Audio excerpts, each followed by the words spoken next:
تحقیقات کیے بغیر, آئیڈینٹیفائی کیے بغیر آپ نے پکڑ لیے. اس کا مطلب ہے یہ پری پلان تھا. 9 مئی جنہوں نے سی سی ٹی وی فوٹیج ساری بلڈنگوں کی ہٹائی انہوں نے کیا ہے. اب وہی سچویشن اس وقت یہی ہے کہ اگر میں آپ بات کروں گی, پتہ نہیں آپ لوگ ریکارڈ کر سکتے ہو کہ نہیں, میں اس لیے کر رہی ہوں. تو عاصم منیر نے 9 مئی اس لیے کروایا تاکہ پی ٹی آئی کا شروعات کر دیں. فالس فلیگ آپریشن تھا, انہوں نے شروعات کی اس بہانے سے پی ٹی آئی کو ختم کرنے کی.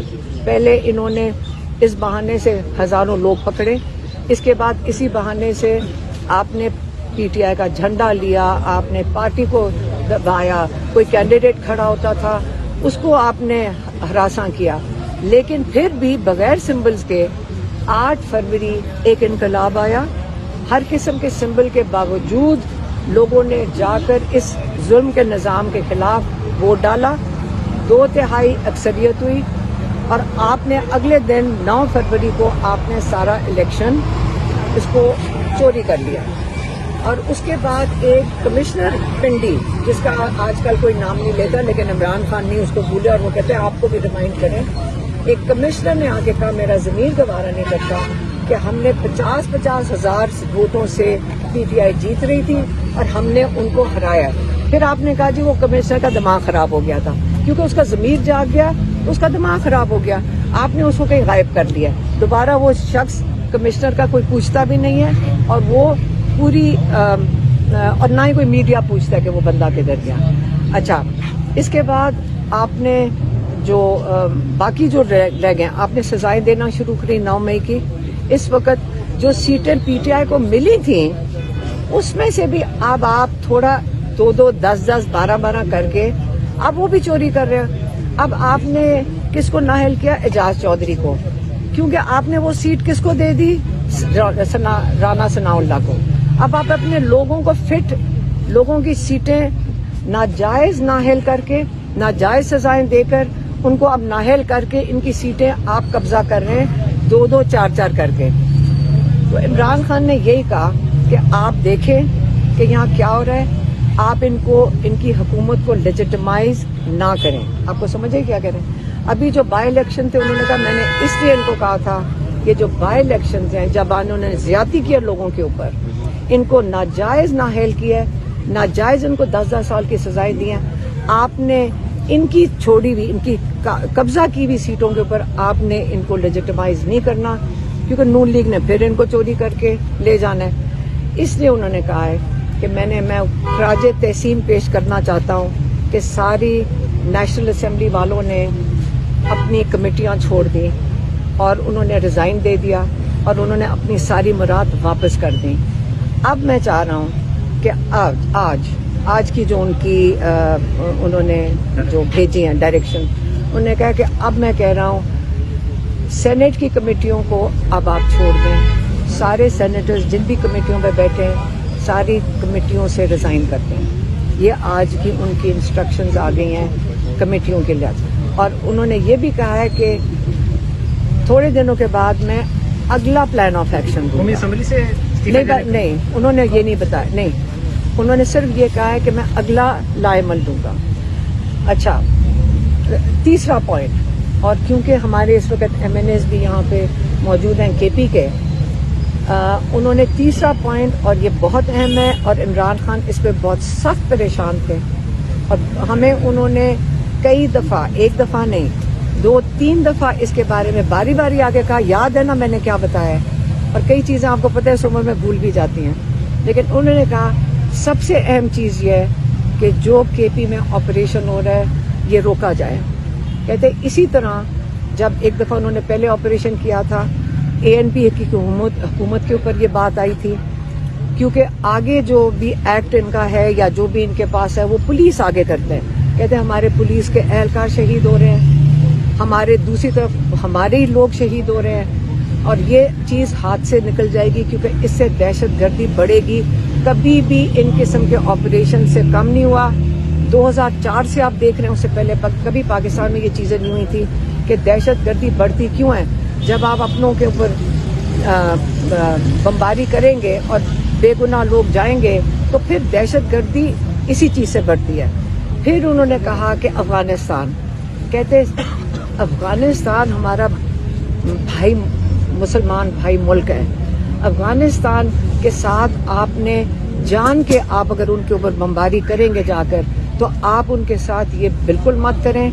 آپ نے جس طرح ان کے لوگوں کو یہاں پہ کئی 3 نسلوں سے یہاں رہ رہے ہیں، ان کو جس طرح آپ نے بے دردی سے ان کو یہاں سے ڈس ریسپیکٹفلی ان کو نکالا یہاں سے، یہ بالکل توہین کیا آپ نے اپنے بھائیوں کی. اور کبھی بھی آپ یاد رکھیں رسول پاک صلی اللہ علیہ وسلم جب ہجرت کر کے کہاں گئے تھے؟ مدینہ. لوگوں نے ان کو اپنے گھروں میں کیا تھا کیونکہ ان کی مشکلات تھی اپنے شہر میں، ان کو کتنا ان پہ ظلم کیا جا رہا تھا.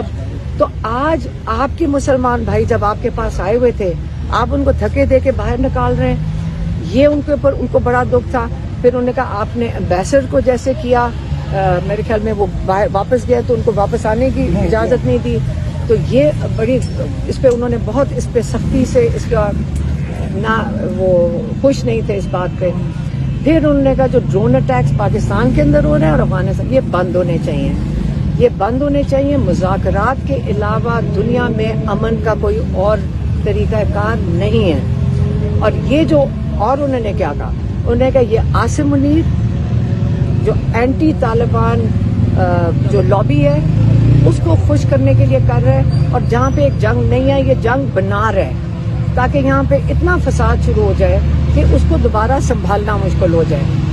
اس لیے اس پریشانی میں عمران خان نے کہا ہے کہ میں سارے اپنے کے پی کے ایم این ایز، کے پی کے ایم پی ایز ساروں کو کہتا ہوں مل کر اس کے خلاف آپ آواز اٹھائیں، آپ اس کے خلاف آواز اٹھائیں، لیکن آپ سارے مل کر بیٹھیں اور امن جو کہتے ہیں نا پیس، آپ مل کر اس کا حل ڈھونڈیں کہ یہ پرامن طریقے سے یہاں پہ یہ چیز ختم ہو.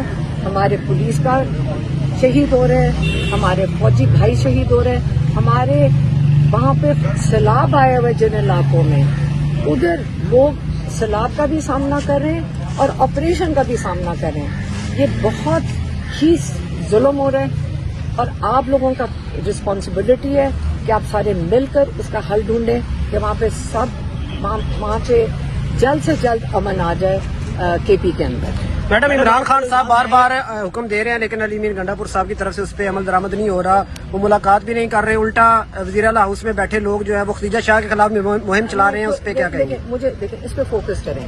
یہ عمران خان کا پیغام تھا اور یہاں پہ ماشاءاللہ ہمارے ایم این اے بھی کھڑے ہیں اور یہاں پہ وزیرستان کے ایم پی اے بھی ہیں. میاں والی سے جمال خان ہمارے جو نان کی سیٹ پہ ہیں وہ بھی کھڑے ہیں اور سنجو سے بھی آئے ہوئے ہیں. یہاں پہ ہمارے لوگ کے پی کے آئے ہوئے ہیں اور آپ یقین کریں یہ الیکٹڈ نمائندے ہیں اور عمران خان نے ان کو کہا کہ مل کے اس کا حل ڈھونڈیں. تیسرا ہفتہ ہو گیا میڈم کہ آپ اپنے اوپر تنقید برداشت نہیں کرتی ہیں اور جو آپ پر تنقید کرے آپ اس کو اپنی کارکنان کی جانب سے پھنٹی لگواتی ہے، اس پر ذرا وضاحت دیجیے گا. چلو الزام ہے ختم ہو گیا. چپ. اچھا سوال پوچھو. جی آپ پر الزام ہے کہ آپ جو ہے وہ دوبارہ پوچھو. سخت الزام بھائی آپ برداشت نہیں کرتی اچھا ہیں، چلو آپ صحافیوں کو پھنٹی 2 لگواتی ہیں. سال سے تو برداشت کر لیا آپ سب کو یہی کہہ رہے ہو.